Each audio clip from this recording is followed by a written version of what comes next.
소설이 있습니다.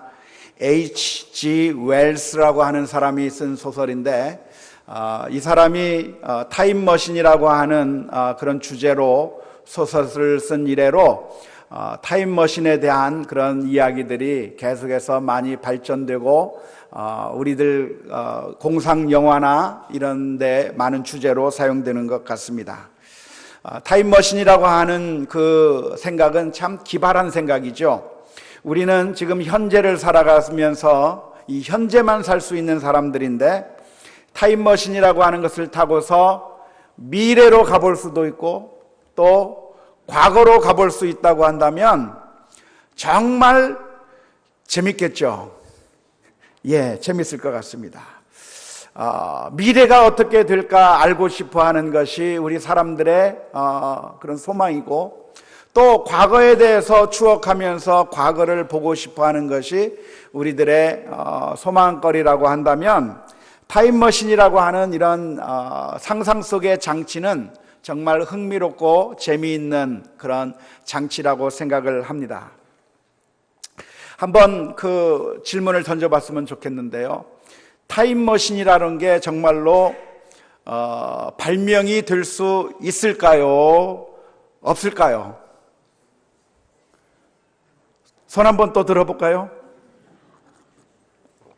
인류의 과학이 발달하고 또 발달하고 또 발달하고 천만 년, 수억 년이 지나면 과학이 계속해서 발달하면 타임머신도 한번 우리 인류가 개발해낼 수 있을 것 같다 생각하시는 분 한번 손 들어보십시오.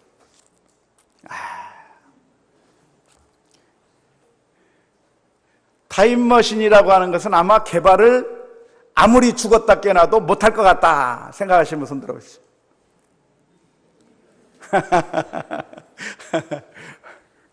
정답이 없습니다. 정답이 없으니까 두려워하지 말고 놀라지 말고 겁먹지 말고 마음껏 손들어도 괜찮습니다. 미래의 일이니까 모릅니다. 모르는 게 정답이겠죠.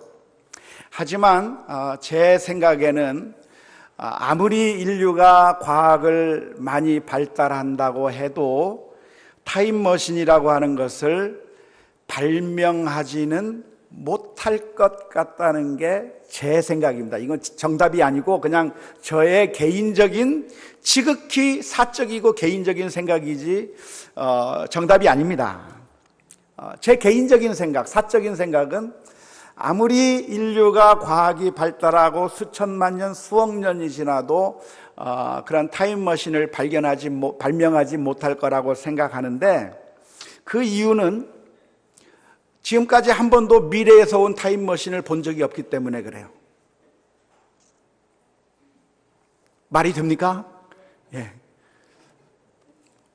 수억 년 뒤에 타임머신이 발견이 된다면 그리고 그 타임머신을 타고 과거로의 여행이 가능했다고 한다면 지금이나 과거의 역사 어느 순간에 미래에서 온 타임머신을 타고 온 사람들에 대한 기록이 있어야 할 텐데 지금까지 단 한 번도 없었다고 하는 이야기는 아마 아무리 과학이 발달해도 타임머신을 발견하지 못하겠지 않겠는가 하는 게 저의 개인적이고 지극히 사적이고 정답이 아닌 그냥 개인적인 생각입니다. 하지만 타임머신을 타고 과거로 가거나 미래로 갈 수만 있다고 한다면 정말 재밌고 흥미로울 것 같습니다.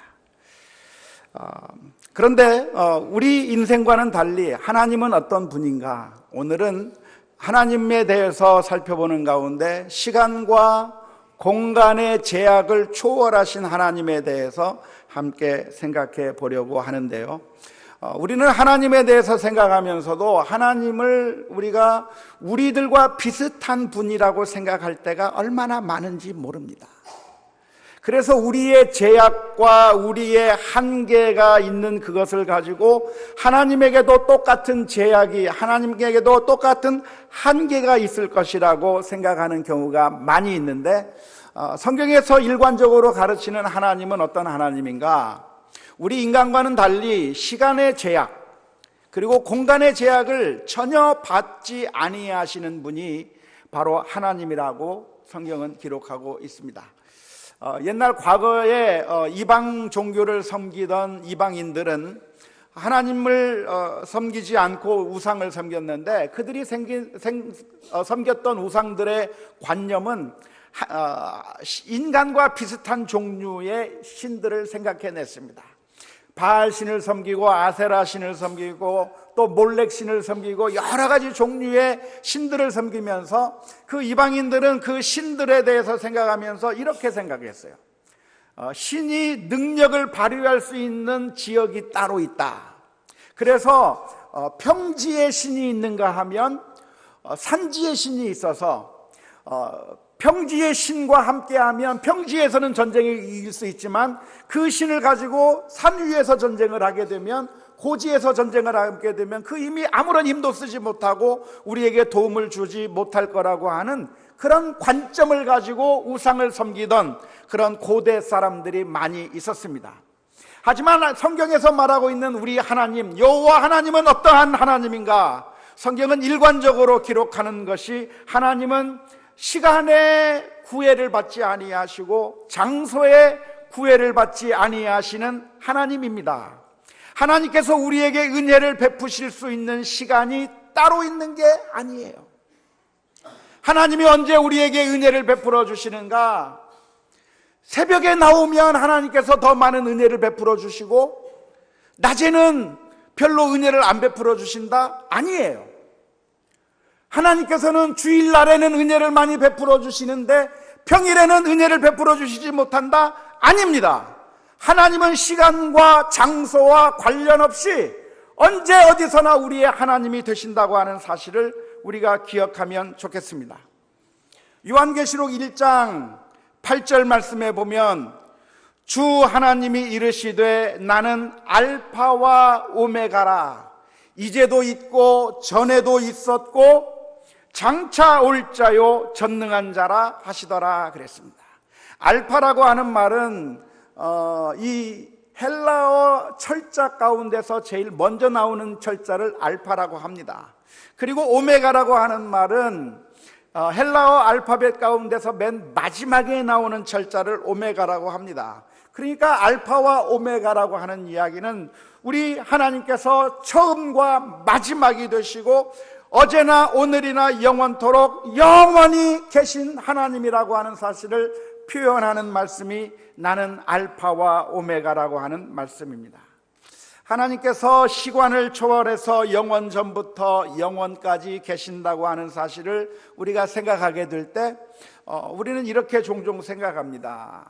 우리 인간들은 살아가는데 기껏해야 60, 70, 80, 요즘에는 오래 사니까 100세, 120세까지 살 수 있겠지만, 그러나 하나님은 그 정도 몇십 년 혹은 100년 정도의 기간만 살아계신 것이 아니라 수억 년, 아주 무한대로 영원 전부터 영원 끝까지 수천만 년 동안, 수억 년 동안 살아계시는 분이 하나님이라고 우리는 생각하게 되는데, 사실 그런 의미로 생각하기보다는 하나님은 시간 자체를 초월해서 존재하시는 하나님이라고 이해하시면 훨씬 더 좋습니다. 하나님은 이 장소적인 면에서 이곳에 계시면서 동시에 저곳도 계시고 온 세상 천하에 골고루 하나님께서 존재하실 수 있는 것처럼, 하나님께서 오늘 이 자리에 계시면 저 서울에는 하나님이 안 계신 것이 아니잖아요. 그죠? 하나님께서 여기에도 계시면서 동시에 서울에도 계시고 미국에도 계시고 저 유럽에도 계실 수 있는 것처럼, 시간적인 면에서 하나님께서는 지금도 계시고 과거와도 관계하시고 미래와도 관계하실 수 있는, 한꺼번에 과거, 현재, 미래와 한꺼번에 관계하실 수 있는 하나님이라고 하는 사실을 우리가 기억하면 좋을 것 같습니다. 우리는 생각하기를 지금 우리가 살고 있는 시간부터 과거로 흘러가고 과거로 더 쭉쭉 올라가다 보면 태초가 있을 것이고, 그 태초보다 더 뒤로 가게 되면 그러면 하나님께서만 계시던 시대가 있었을 텐데 과연 그 끝이 어디일까?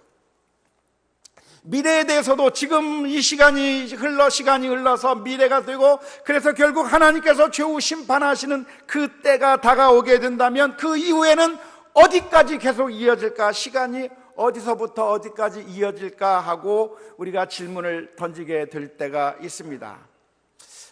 우리는 어차피 시간이라고 하는 그 틀 속에서만 생각할 수 있는 존재이기 때문에 그렇습니다. 그래서 우리가 영원하신 하나님에 대해서 생각할 때도 항상 이런 식으로 생각하기가 너무나도 쉽습니다. 첫 번째 그림을 한번 봤으면 좋겠는데요.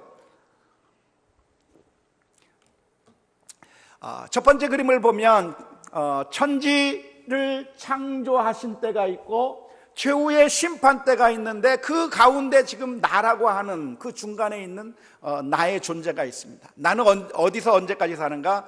태어나면서부터 죽을 때까지 사는 그 짧은 기간 동안에 사는 반면에, 영원하신 하나님이라고 하는 의미는 무엇인가? 하나님은 태초 천지 창조 전부터 계셔서, 그리고 최후의 심판 이후에도 더 계시는, 그야말로 우리의 기간보다는 하나님의 기간이 훨씬 더 굉장히 긴 기간에 존재하시는 분이 하나님일 거라고 우리는 종종 생각합니다.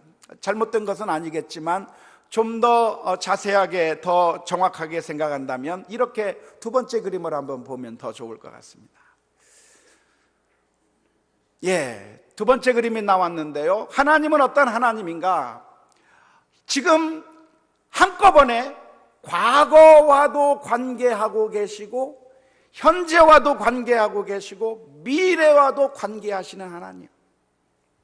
그러니까 우리와 같이 더불어 나이를 먹어가시는 하나님이 아니라, 하나님께서는 과거와 현재와 미래를 동시에 사시는 하나님. 시간의 굴레 가운데 하나님이 들어가신 것이 아니라 그 시간이라고 하는 시스템 자체를 초월해서 계시는 하나님이 우리가 믿는 하나님이라고 말할 수 있을 것인데, 이러한 그림을 좀 더 알기 쉽게 표현하자면 세 번째 그림을 한번 보면 좋을 것 같습니다. 하나님이라고 하는 그 어마어마한 그 큰 하나님의 존재 속에 시간이라고 하는 시스템이 들어있는 겁니다. 그래서 하나님께서 태초에 시간을 만드시고, 시간이 흐르기 시작해서 지금 우리가 있는 것이고, 그리고 최후의 심판 때까지 시간이 흘러가게 될 텐데, 그 시간이라고 하는 시스템 자체가 그 시스템 속에서 하나님이 살아가는 것이 아니라, 하나님이 그 시스템을 초월하여 훨씬 더 큰 개념으로 하나님께서 존재하는 것이 아니겠는가? 세 가지 그림이 다 잘못된 것이 아니고, 하나님에 대해서 설명하는 것은 다 부족한 설명일 수밖에 없습니다. 그림은 이제 빼도 될 것 같아요. 아무튼 하나님은 어떤 하나님인가? 우리 인간의 관점과는 달리, 우리 인간의 존재와는 달리, 우리 인간은 어느 한순간에 시점에 태어났다가 그리고 자라기 시작해서, 그래서 어느 순간에 우리의 생명이 끝나는 것이 우리 인간의 존재 방식이라고 한다면, 하나님의 존재 방식은 이 시간이라고 하는 시스템 자체를 뛰어넘어서 과거와 현재와 미래를 한꺼번에 관계하시고 역사하시는 하나님이라고 믿을 수가 있겠습니다. 시편 90편 2절 말씀에 하나님에 대해서 이렇게 설명합니다.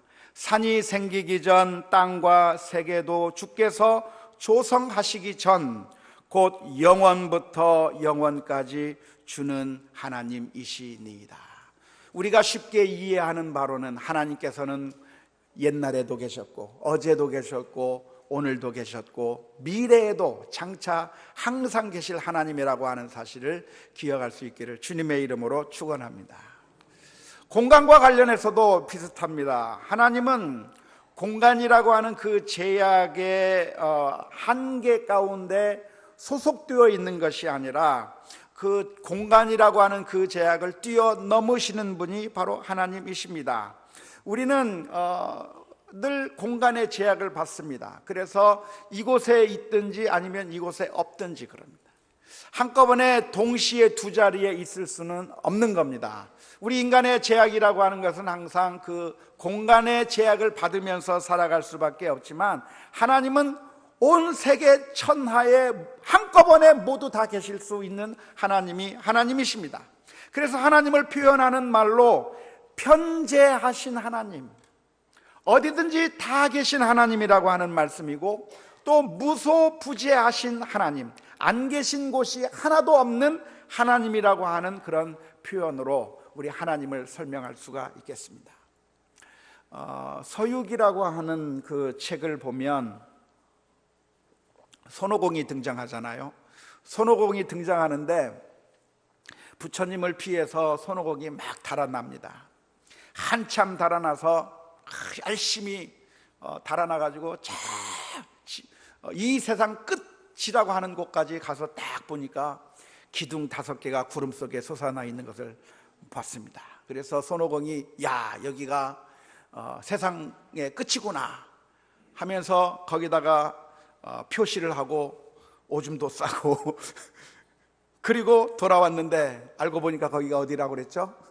서유기에 보니까 부처님 손바닥이라 하는 그런 개념과 비슷하게 하나님은 어떤 하나님이신가? 하나님은 온 세상 천지를 다 꽉 메우고 계신 하나님이기 때문에 우리가 그 하나님을 이해할 때 하나님은 안 계신 곳이 없는 하나님, 하나님을 피하여 도망갈 곳이 없는 하나님이라고 하는 사실을 우리가 기억하면 좋겠는데요. 오늘 우리가 읽은 성경 말씀 시편 139편 7절부터 10절 말씀은 그 표현을 아주 정확하게 표현하고 있습니다. 내가 주의 영을 떠나 어디로 가며 주의 앞에서 어디로 피하리이까? 내가 하늘에 올라갈지라도 거기 계시며 수월에 내 자리를 펼지라도 거기 계시니이다. 내가 새벽 날개를 치며 바다 끝에 가서 거주할지라도 거기서도 주의 손이 나를 인도하시며 주의 오른손이 나를 붙드시리다. 그렇게 고백하고 있습니다. 하나님은 안 계신 곳이 없는 하나님인데 성경을 읽다 보면 하나님에 대해서 하늘에 계신 하나님이라고 표현할 때가 있습니다. 그런 표현 많이 봤죠. 하나님은 어느 곳이나 계신 하나님인데 특별히 그 하나님을 가리켜서 하늘에 계신 하나님이라고 표현합니다. 그 말은 하나님께서 이 땅에는 계시지 않고 하나님의 거주 장소가 하늘에 있다고 하는 의미라기보다는 여기서 말하는 하늘에 계신 하나님이라고 하는 의미는 영적인 차원에 계시는 그런 의미의 하나님이라고 하는 뜻입니다. 우리는 육신을 가지고 육신적인 차원에 존재하는 인간들이라고 하는 말을 나타내기 위해서 우리는 땅의 사람들이라고 말할 수 있는가 하면 하나님은 어떤 하나님인가? 하늘의 하나님입니다. 하늘의 아버지입니다. 그 말은 하나님께서 거주하시는 곳이 땅이 아니라 하늘에 계시다고 하는 그런 의미가 아니라 영적인 세계 가운데 영적인 차원에 계시는 하나님이라고 하는 의미이지 하나님께서 이 땅에 계시지 않는다고 하는 그런 의미가 아닙니다. 더 나아가서 우리가 하나님 앞에 기도할 때 우리는 이렇게 기도합니다. 하나님, 이 예배 가운데 임재하여 주시옵소서. 하나님, 우리와 동행하여 주옵소서라고 기도하고 있는데 그렇게 기도하는 것은 어디든지 계신 하나님, 무소부재하신 하나님, 편재하신 하나님이라고 하는 그 개념에 비추어 보면 맞지 않는 표현처럼 보입니다.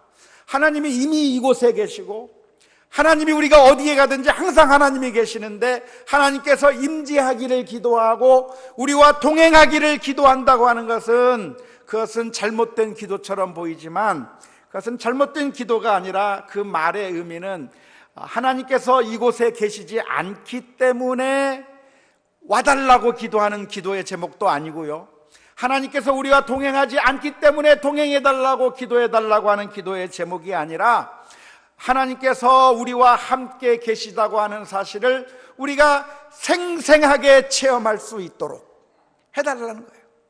지금 우리가 예배드리는 가운데 하나님의 임재를 우리가 정말로 신실하게 느끼도록 만들어달라고 하는 그런 기도의 제목이고 우리가 가는 그 길에 하나님께서 동행해 달라고 기도하는 것은 그곳에 하나님이 안 계시기 때문에 이제부터 우리의 친구가 돼서 같이 걸어가 달라고 하는 그런 의미가 아니라, 하나님이 항상 거기 계시기는 계시지만, 어디든지 계시지만, 우리가 가는 그 길 가운데 하나님께서 우리를 지켜 보호해 주시고, 하나님께서 우리를 살펴주시고 항상 우리와 함께 계신다고 하는 그 느낌을, 그 혜택을 생생하게 얻을 수 있도록 해달라고 하는 표현이 하나님께서 우리와 함께 임재해달라고 하는 그런 기도의 제목이고, 또 우리와 동행해달라고 하는 기도의 제목이라고 할 수 있습니다.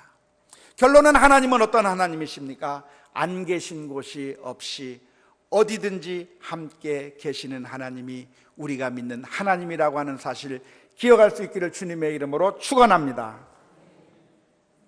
하나님께서 어디든지 계시다고 한다면, 그러면 하나님께서 어떤 특별한 장소, 어떤 특별한 곳, 아니면 어떤 특별한 사람과만 함께 계실 거라고 생각하는 것은 성경적인 개념이 아닙니다. 예전에 우리 한국교회에서는 교회당을 아주 신성하게 생각한 적이 있었습니다. 이 세상보다는 교회가 거룩한 곳이고, 교회 중에서도 성도들이 앉는 일반 청중석보다는 강대상이 훨씬 더 거룩한 것이고, 그래서 이 강대상에는 신발도 안 신고 올라가고, 또 어떻게 했죠? 애들도 못 올라가게 하고, 또 예전에는 또 어떻게 했습니까? 여자들도 못 올라가게 하고 그랬어요. 그런데 그러한 생각은 철저하게 잘못된 생각이라고 말할 수 있습니다. 하나님께서 어디든지 계시기 때문에 특별하게 어느 한 장소, 어느 한 부분이 다른 부분보다 훨씬 더 거룩하다고 생각하고, 그곳에 하나님께서 계시다고 생각하는 것은, 그것은 정말 성경적이지 못한 생각이라고 믿습니다. 우리 교회는 신발을 신고 강대상에 올라오더라고요. 굉장히 깨어있는 교회입니다. 성경적으로 아주 뛰어난 교회입니다. 솔로몬은 구약시대 때 하나님 앞에 성전을 지으면서 하나님 앞에 이렇게 기도했습니다. 열왕기상 8장 27절의 말씀에, 하나님이 참으로 땅에 거하시리이까 하늘과 하늘들의 하늘이라도 주를 용납하지 못하겠거든 하물며 내가 건축한 이 성전이리이까. 이미 구약시대 때 솔로몬은 하나님의 집이라고 하는 성전을 건축해 놓고, 그 성전을 건축한 후에 솔로몬이 하나님 앞에 기도하면서 드린 이 고백이 무엇이냐면, 하나님이 거하시는 그 거주의 장소가 이 성전이 아니라고 고백을 합니다. 하나님은 어디에 계시는가? 내가 만들어 놓은 이곳이 거룩한 곳이 돼서 하나님이 이곳에 와야만 우리가 하나님을 만날 수 있는 것이 아니라, 하나님은 어디든지 계실 수 있는 분이요, 하나님은 이 세상 그 어느 것도 용납할 수 없는, 우리가 지은 집에 모실 수 없는 너무나도 위대하신 하나님이라고 하는 사실을 솔로몬이 고백을 했습니다. 뿐만 아니라 예수님께서는 수가성 여인과 대화를 하면서 수가성 여인이 던진 질문에 대답을 하셨습니다. 수가성 여인은 유대인인 예수님을 만나면서 예수님에게 질문을 던졌습니다.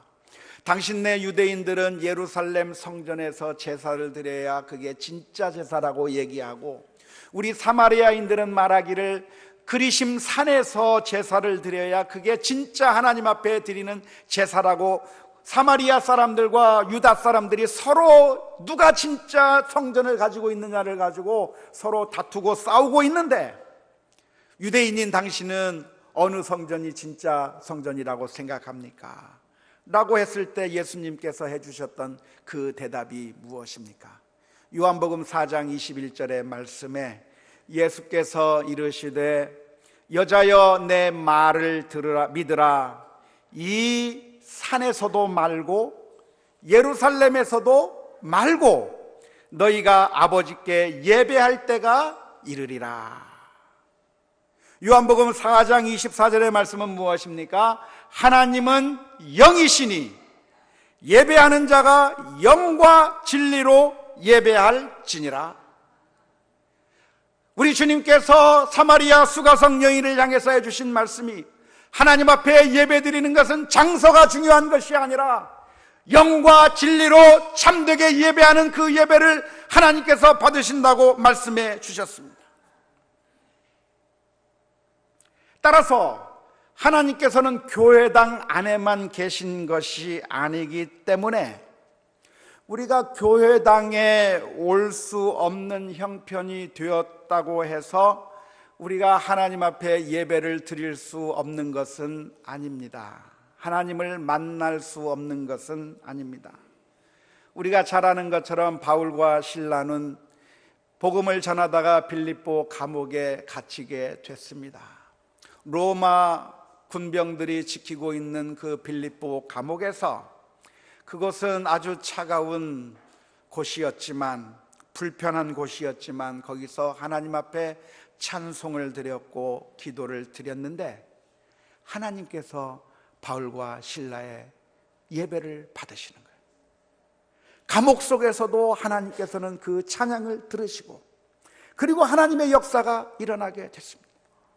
찬송가 438장의 가사처럼, 3절 가사처럼 높은 산이 거친 들이 초막이나 궁궐이나 내 주 예수 모신 곳이 그 어디나 하늘나라.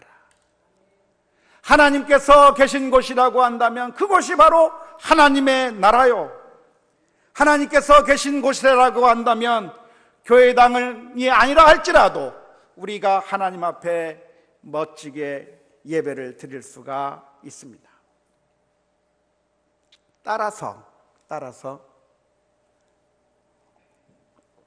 마치 교회당이 하나님께서 거주하시는 곳인 것처럼, 구약시대의 성전인 것처럼 하나님께 드려야 되는 정말 화려하고 멋있고 최고의 건물을 지어야 하나님께 드려지는 참된 헌신이 된다고 하는 생각은 결코 성경적인 생각이라고 말할 수는 없습니다. 교회당을 크고 아름답고 화려하게 우리가 신앙생활하는 가운데 정말 멋진 교회당을 만들어서 하나님 앞에 드리는 것이, 그것이 하나님께 드리는 정말 귀한 헌신이고 정말 하나님께서 거하실 멋진 처소를 우리가 만드는 것이라고 생각한다면, 학개서나 이런 성경들을 인용하면서 우리가 이런 성전을 지어야 된다고 말한다고 하면 그것은 결코 성경적인 생각은 아니라고 말할 수 있습니다. 하지만 오해는 하지 마십시오. 그 말은 그러니까 복음 전파의 효과적인 센터로서, 그리고 우리 성도들이 함께 예배를 드려야 되는 그런 예배의 장소로서, 그리고 미래 세대를 교육하는 교육의 센터이며 복음을 전파하는 효과적인 인프라로서 건물의 중요성을 무시하자고 말씀드리는 것은 결단코 아닙니다. 우리가 할 수 있다고 한다면 멋진 시설을 갖추고 여러 가지 장비들과 멋진 시설과 주차장이나 이런 것들을 마련하는 것은 전략적인 면에서 아주 효과적이고 중요하다고 말씀드릴 수 있습니다.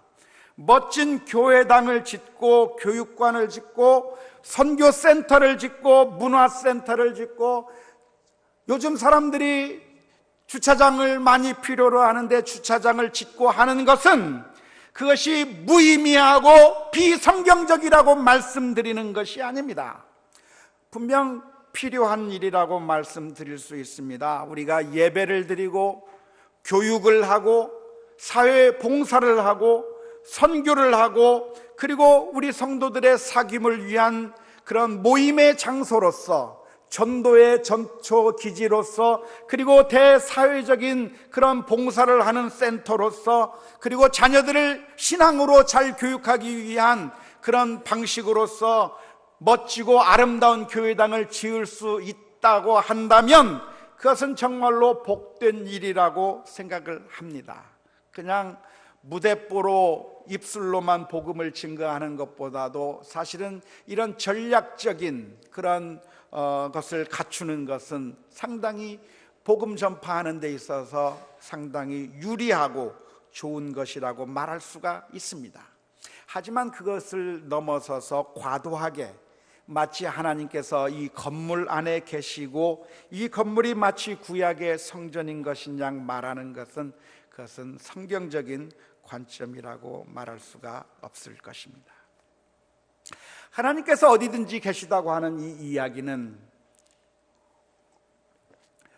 교회에 지금 당장 나올 수 없고 또 여러 가지 힘들고 어려운 상황에 빠져 있는 사람들에게는 얼마나 큰 위안과 복된 소식이 아닐 수가 없습니다. 이곳에 모여서만 예배를 드릴 수 있는 것이 아니라 우리가 나 혼자 무인도에 떨어졌다 할지라도 거기에 나 혼자 있는 것이 아니라 하나님께서 계시기 때문에 거기서 우리가 하나님 앞에 찬송도 할 수 있고 기도도 할 수 있을 뿐만 아니라 심지어 우리가 감옥 속에 갇혔다고 할지라도 거기는 하나님이 안 계신 것이 아니라 그 안에서 하나님께서 우리의 찬송과 기도를 받으실 수 있다고 하는 사실 때문에 하나님께서 무소부재하시고 편재하시다고 하는 이 사실은 고난받는 성도들, 혼자 떨어질 수밖에 없는 그런 성도들에게는 얼마나 큰 위안과 그리고 복된 말씀이 되는지 모릅니다. 하지만 어떤 사람들에게는 이 하나님의 편재하시고 무소부재하시다고 하는 그 사실 때문에 교회에 안 나가도 괜찮지 않겠느냐라고 생각하는 그런 위험한 생각을 하는 사람들이 있을 수가 있습니다. 하나님이 꼭 교회당에만 계신 것이 아니니까 집에서 예배 드리지 뭐. 하나님이 교회당에만 계신 것이 아니라고 했으니까 놀러가서 예배 드리지 뭐. 나 혼자 그렇게 하면 되겠지 뭐 라고 생각하는 사람들이 있다고 한다면 그것은 아주 잘못된 생각입니다. 왜냐하면 성경적인 권면은 이렇게 권면하고 있기 때문에 그렇습니다. 히브리서 10장 24절 25절 말씀에 서로 돌아보아 사랑과 선행을 격려하며 모이기를 배하는 어떤 사람들의 습관과 같이 하지 말고 오직 권하여 그날이 가까움을 볼수록 더욱 그리하자고 권면하고 있습니다. 우리가 예배를 함께 모여서 예배 드리는 이유가 있다고 한다면 여기에 와야만 하나님을 만날 수 있기 때문이 아닙니다. 하나님은 어디서든지 만날 수 있습니다. 하지만 우리가 이 자리에 함께 모이는 이유가 있다고 한다면 히브리서 10장의 말씀처럼 우리가 서로 돌아보기 위해서입니다. 서로 돌아보아 선행을 격려하고 믿음으로 성장해 갈 수 있도록 서로가 서로를 격려하는 일을 위해서 우리가 함께 모이는 겁니다. 때로는 내가 말 한마디 하지 않아도 내가 하나님 앞에 찬양하는 그 모습을 보고 내가 기도하는 그 모습을 보고 내 옆에 있는 사람도 같은 영향을 받아서 하나님에 대한 믿음이 점점 더 커질 수가 있는 거예요. 우리가 함께 모이면 힘이 생기잖아요. 그렇습니까? 안 그렇습니까? 함께 모이면 힘이 생겨요. 신앙생활 하는데 함께 모이는 그 힘이 얼마나 큰지 몰라요. 혼자 등산을 하게 되면 등산하는 것이 그렇게 어렵습니다. 혼자 달리기를 하면 달리기 하는 것이 그렇게 어렵습니다. 혼자 사이클을 타면 혼자 사이클 타는 것이 굉장히 어렵습니다. 그런데 모든 사람들이 함께 모여서 하면 힘이 나는 거예요. 그래서 함께 모여서 쓰러지는 사람이 있으면 함께 가자고 손 붙잡아주고 병든 사람이 있으면 위에서 기도해주고 함께 모여서 예배하고 권면하고 돌보는 그런 축복이 있기 때문에, 또한 우리가 함께 복음을 전할 수 있는 그런 유익이 있기 때문에 함께 모이는 겁니다. 하나님의 편재하심, 무소부재하신다고 하는 그 속성이 우리가 교회에 모여 예배하는 것을 등한시하는 핑계거리가 되어서는 안 될 것입니다. 하나님은 어떤 하나님이십니까? 어디든지 계셔서 우리와 함께 하시는 하나님입니다. 우리가 어디 있든지 하나님은 우리를 놓치시는 하나님이 아니고, 우리를 못 보시는 하나님이 아니고, 우리가 과거에는 하나님의 도움을 받았지만 지금은 도움을 받지 못하는 하나님이 아니고, 지금은 받았지만 미래에는 도움을 받지 못하는 하나님이 아니라, 하나님은 어제나 오늘이나 영원토록 우리와 함께 계시고, 하나님은 이곳에서나 저곳에서나 나 혼자 외롭게 방황하고 있을 때도 함께 계시고, 하나님은 우리를 영원히 잃어버리지 아니하시고 우리를 살피시고 고아와 같이 내버려 두지 않는 하나님이라고 하는 사실 믿을 수 있기를 주님의 이름으로 축원합니다. 아이를 잃어버린 경험이 있습니까? 저는 잃어버려 봤어요. 정말 끔찍한 기억입니다. 그런데 인간 부모는 실수로 아이를 잃어버릴 수 있어요. 하지만 하나님은 어디든지 계시기 때문에 우리를 잃어버리지 아니하시는 거예요. 방황하고 있을 때 하나님께서 우리를 외면하시는 것이 아니라 하나님께서 우리를 돌보고 계셔요. 하나님께서 우리의 손을 붙들고 계셔요. 이사야서 58장 9절 말씀에 내가 부를 때 나 여호와가 응답하겠고 내가 부르짖을 때에는 내가 여기 있다 하리라. 사랑하는 성도 여러분, 혼자 외롭게 있다고 생각될 그때에도 하나님이 우리와 함께 계시다고 하는 사실을 믿으시고 하나님 앞에 나아가는 우리 모두가 다 될 수 있기를 주님의 이름으로 축원합니다. 하나님께서는 우리와 함께 계시기 위하여 그 아들 예수 그리스도를 십자가에 못 박아 죽게 만드셨고, 아버지여 나의 하나님 어찌하여 나를 버리시나이까 부르짖을 때 우리의 손을 붙들기 위하여 예수 그리스도를 외면하신 그 하나님이 우리를 꼭 붙들고 계시다고 하는 사실을 기억하면서 언제 어디서든지 하나님과 늘 동행하는 가운데 믿음의 능력을 가지고 살아가는 우리 모두가 다 될 수 있기를 주님의 이름으로 축원합니다. 기도하겠습니다. 사랑의 주님, 은혜를